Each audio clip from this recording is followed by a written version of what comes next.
سئل موسى عليه السلام: من أعلم أهل الأرض؟ فقال: أنا. فأوحى إليه الله أنه ليس أعلم أهل الأرض. الدرس الأول: لا تغتر بعلمك، فهناك من هو أعلم منك. انظر إلى موسى من أولي العزم من الرسل، وعلمه وحي، وكان هناك من هو أعلم منه.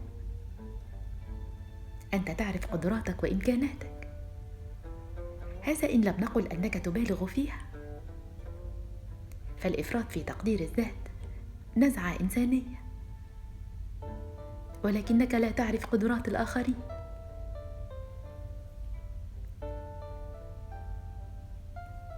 ثم إن موسى سأل الله أن يرشده إلى مكان من هو أعلم منه ليتعلم على يديه. الدرس الثاني: تدارك موسى خطأه، والكرام يعودون لأصلهم سريعا، وكليم الله يريد أن يتعلم. ما أعظمك يا موسى؟ قال: فيك ربك واصطنعتك لنفسي. وقال: فيك ربك ولتصنع على عيني. وقال: فيك ربك وألقيت عليك محبة مني. وقال: فيك ربك وأنا اخترتك. ومع هذا لا تجد حرجا في أن تسأل عن مكان شخص أعلم منك دون أن تسأل عن اسمه وهويته.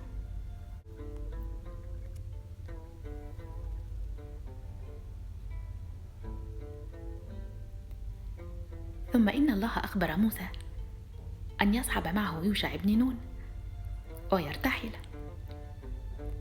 وحيثما فقد زادهما فهناك سيلتقيان بمن سيعلم موسى. الدرس الثالث: اقترن طلب العلم بالمشقة. هذا موسى يرتحل بحثا عن عالم، وارتحل البخاري طلبا لحديث، وكان الشافعي يصلي الفجر بوضوء العشاء، لأنه كان يمضي الليل مقلبا الأحاديث بحثا عن جواب مسألة. كانوا يرتحلون ويسهرون ويكتبون الكتب بأيديهم. لم يعرفوا جوجل، ولم تكن في أيامهم جامعات جميلة، ولا معارض كتب، ولا مكانات تصوير، ولكنهم كانوا سباقين. كان ابن الهيثم يتحدث في البصريات عندما كانت أوروبا تبحث من جاء أولا، البيضاء أم الدجاجة. عندما كنا نعرف قياس الزوايا كانوا لا يعرفون مساحة بيوتهم. عندما كنا نعرف الدورة الدموية كانوا يستخدمون الرقى والتمائم والتعاويذ لعلاج مرضاهم.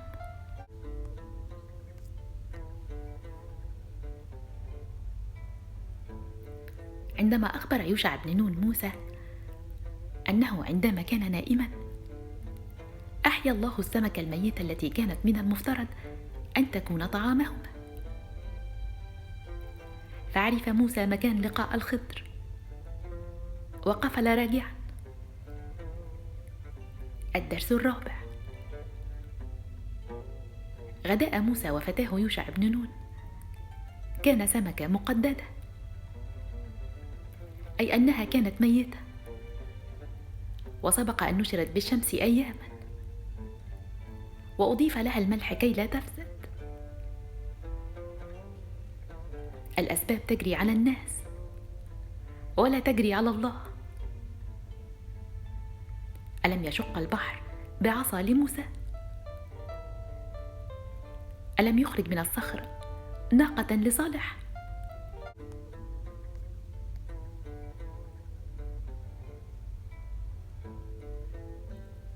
ثم إن الخضر اشترط على موسى أنه إذا صحبه أن لا يسأله عما يراه منه،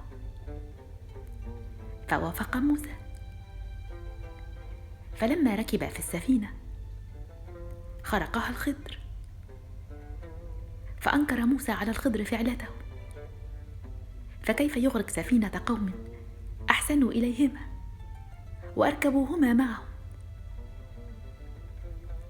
فذكره بعهدهما القديم فاعتذر موسى، ثم سار حتى لقي غلاما صغيرا فقتله الخضر. فغضب موسى لفعل الخضر وأنكر عليه، كيف يقتل طفلا بريئا بلا ذنب ولا جريرة؟ فذكره الخضر مرة أخرى بعهدهما القديم، ثم سار حتى وصل إلى قرية أهلها بخلاء، لم يعطهم أحد كسرة خبز أو شربة ماء. فرأى الخضر جدارا على وشك أن ينهدم فأقامه، فقال له موسى: لو أخذت أجرة على عملك كنا اشترينا طعاما. فقال له الخضر: هذا فراق بيني وبينك.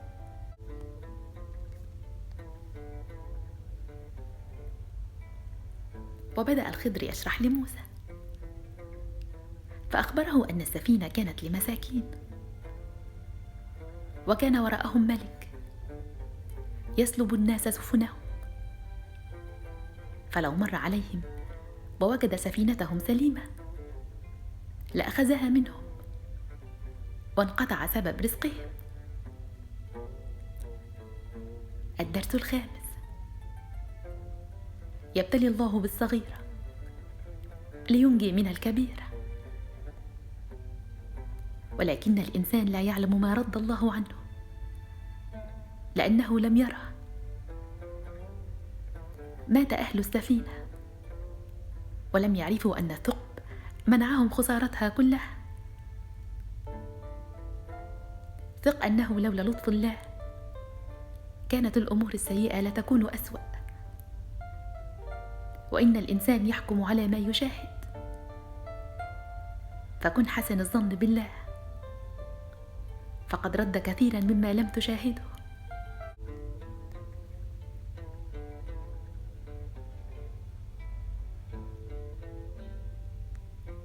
وأخبر الخضر موسى أنه سبق في علم الله أن الغلام لو كبر سيفتن أبويه المؤمنين في دينهما، فقتله وهو لم يجري عليه قلم، وأخذ أبواه أجر الصبر. الدرس السادس: إن كان ثقب سفينة الفقراء جر خيرا في الدنيا، فقتل الغلام كان لحساب الآخرة. انظر لرحمته، يصلح أمر الدنيا ويكترث لأمر الآخرة. ما رضي أن يحول ولد عاق بينه وبين عبديه الصالحين، ما أغيره على عباده.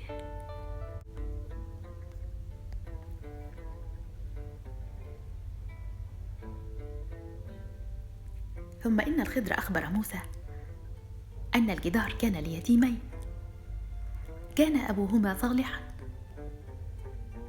وأنه لو انهار لحفر أهل القرية وأخذوا الكنز الذي كان تحته، فأقامه ليأخذه الأيتام بعد أن يكبروا. الدرس السابع: تأمين على الحياة. يرسل الله عبدا أعطاه علما غزيرا ونبيا من أولي العزم ليقيم جدار أيتام كان أبوهما صالحا. ببركة الطاعة سخر الله عالما ونبيا. أمنوا على حياتكم ببنك رضا الله، يسخر لمن بعدكم من يخدمه.